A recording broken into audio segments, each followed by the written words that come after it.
We're standing by to take you live to a news conference with the Treasurer, Jim Chalmers. That's going to happen in Canberra in the next 10 minutes after the Reserve Bank has raised interest rates by another 0.25%, taking the cash rate to 3.85%. For his analysis, let's bring in Warren Hogan, his economic advisor at Judo Bank, a regular on this program. And Warren, you've been saying for a long time now the RBA needs to move, and if it's going to raise rates, do it now. And it looks like they've done that. So you would think this is a good move today. But yeah, hi Kieran. Yeah, it certainly is a good move. The more we do early, the less we do later, and of course, the less chance there is that rates have to get to a really unpalatable level, which I think is something over 5%, which of course you're seeing in other economies like New Zealand and the United States right now. So they move early and they give us the best chance we have of keeping the peak in the rate cycle to under 5%. I still think they've got a couple more before all is said and done, but maybe not till later in the year. I think we're going to get a bit of a reprieve, but I think today was a good move and comes on the back of a full forecast revision, which they'll release on Friday with their quarterly statement on monetary policy. But it clearly involved some, unsettling outcomes in that inflation report we just got, particularly around domestic inflation. And of course, I think the population numbers that we now know of in the last couple of months are leading to a much stronger economy than that they'd like to see, quite frankly. So rates, a shock to the expectations, market expectations, but also a sign that there could well be more to come, Warren. Yeah, well, their guidance paragraph, the last paragraph of their statement, hardly changed. And it said we may have to do some further tightening in order to get inflation back to target. And that's essentially what they've been saying for months now. They said it last month, even though they paused.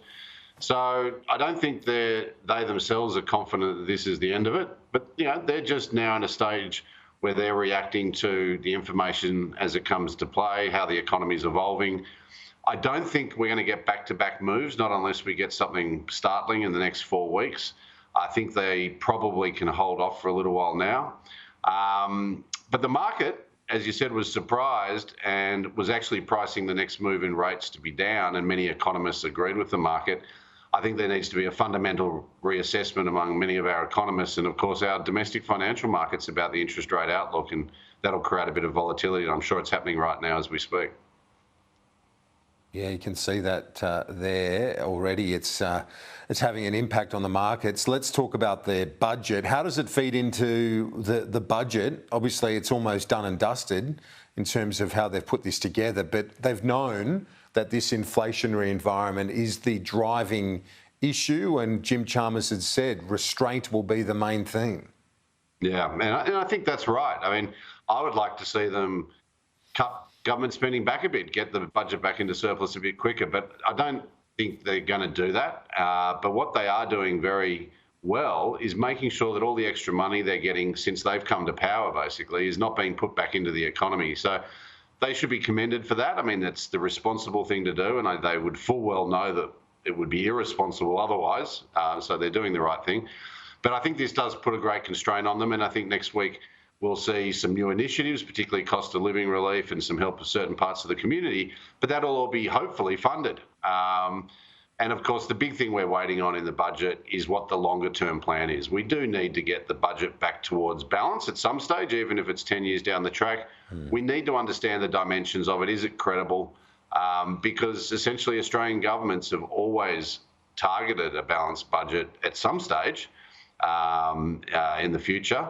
And that October budget, their first budget, that was the first time in modern history anyway that the Australian government hasn't. So I think they need to give us that plan as well as take this pressure off the economy.